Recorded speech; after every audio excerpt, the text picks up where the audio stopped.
Friends, welcome back to JNJ collections. അപ്പോൾ ഇന്ന് നമ്മൾ വന്നിരിക്കുന്നത് ഇതേപോലെ ഡബിൾ 6mm കളേഴ്സ് വെച്ച് 3 ബീഡായിട്ടുള്ള ഒരു സ്റ്റോൺ ഉണ്ട്. അപ്പോൾ അത് വെച്ച് നമുക്കൊരു അടിപൊളി ഹെയർ ബോ ഉണ്ടാക്കാം.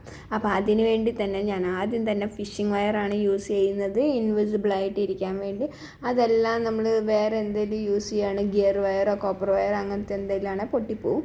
അപ്പോൾ അതിന് പകരമാണ് ഞാൻ ഇൻവിസിബിൾ വയർ കാണിക്കുന്നത്.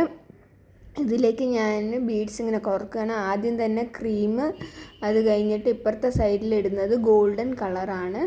അത് കഴിഞ്ഞ് ഞാൻ മുകളിൽ രണ്ടും കൂടെ ഉള്ളിലേക്ക് കയറ്റുന്നത് വന്നിട്ട് ക്രീം കളറ്, അത് കഴിയുമ്പോൾ ഗോൾഡൻ, അങ്ങനെ അങ്ങനെ മാറ്റി മാറ്റിയാണ് പോകുന്നത്.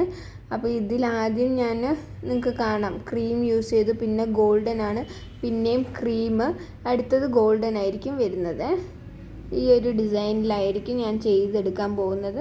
അപ്പോൾ ഇതേപോലെ നമുക്ക് ഒരു പിന്നോ അല്ലെങ്കിൽ സൂചിയോ ചെരിച്ച് കുത്തി വെച്ചിട്ട് ഫുള്ള് കംപ്ലീറ്റ്ലി ചെയ്തെടുക്കാം. അപ്പോൾ നമ്മൾ കംപ്ലീറ്റ്ലി ചെയ്തു. അപ്പോൾ 3 ബീഡ് ഇങ്ങനെ ചെരിഞ്ഞ് ഒരേ കളറ് ഇരിക്കുന്ന പോലെയാണ് ഡിസൈൻ വരുന്നത്. ഇത് നമ്മൾ നമ്മുടെ മെറ്റലിൻ്റെ ഹെയർ ബോയിലേക്ക് ഒട്ടിച്ച് കൊടുക്കുകയാണ് ചെയ്യുന്നത്. ഇങ്ങനെ കെട്ടിട്ട്, അപ്പോൾ ക്രോസ് ആയിട്ട് കെട്ട് വീഴുകയാണെങ്കിൽ കാണത്തില്ല നല്ല വൃത്തിയിൽ. പിന്നെ ഇത് പോവത്തും ഇല്ല, നല്ല സ്ട്രോങ് ആയിട്ട് അവിടെ ഇരുന്നോളുണ്ട്, ഗ്ലൂ ഒക്കെ ഇട്ട് ഒട്ടിക്കുന്നതിലും കൂടുതൽ. അത് കഴിഞ്ഞ് നമുക്ക് ഈ ഹെയർ ബോയുടെ ഒരു പകുതി അല്ല മുക്കാൽ ഭാഗം എത്തുമ്പോൾ നമുക്ക് ചെറിയ സൈഡിൽ മാത്രമായിട്ടൊക്കെ നമ്മൾ ഫ്ലവേഴ്സ് വെക്കില്ലേ, അതേപോലെ വെക്കാൻ വേണ്ടി 2 ബീഡഡ് സ്റ്റോൺ എടുത്തിട്ടുണ്ട്, 3 ബീഡിൻ്റെ.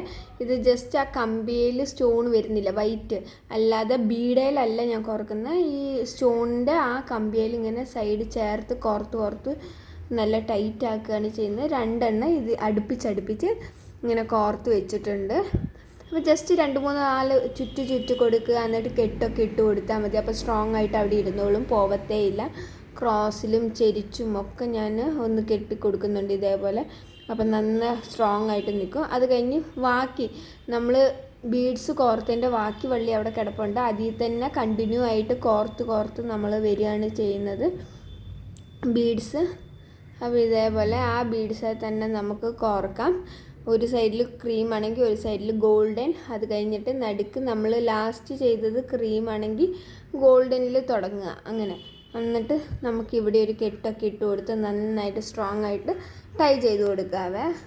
അപ്പോൾ ഇതിൻ്റെ ഫൈനൽ ലുക്ക് വരുന്നത് നല്ല ഭംഗിയാണ് കാണാൻ വേണ്ടി. നിങ്ങളെല്ലാവരും ട്രൈ ചെയ്ത് നോക്കുക. 3 ബീഡ് വെച്ച് ഇതേപോലെ മെറ്റൽ ഹെയർ ബോയിൽ നമുക്ക് ചെയ്യാൻ പറ്റും. പല ഡിസൈൻസിൽ നമ്മളത് ഓരോന്നും നമ്മൾ ശ്രദ്ധിക്കുകയാണെങ്കിൽ നമുക്ക് വേറെ ഇഷ്ടംപോലെ ഡിസൈൻസ് കിട്ടും. ബീഡ്സൊക്കെ ഇങ്ങനെയും പല രീതിയിലും ചെയ്യാം. വീഡിയോ ഇഷ്ടമായി ലൈക്ക് ചെയ്യുക, സപ്പോർട്ട് ചെയ്യുക, സബ്സ്ക്രൈബ് ചെയ്യുക. ബൈ.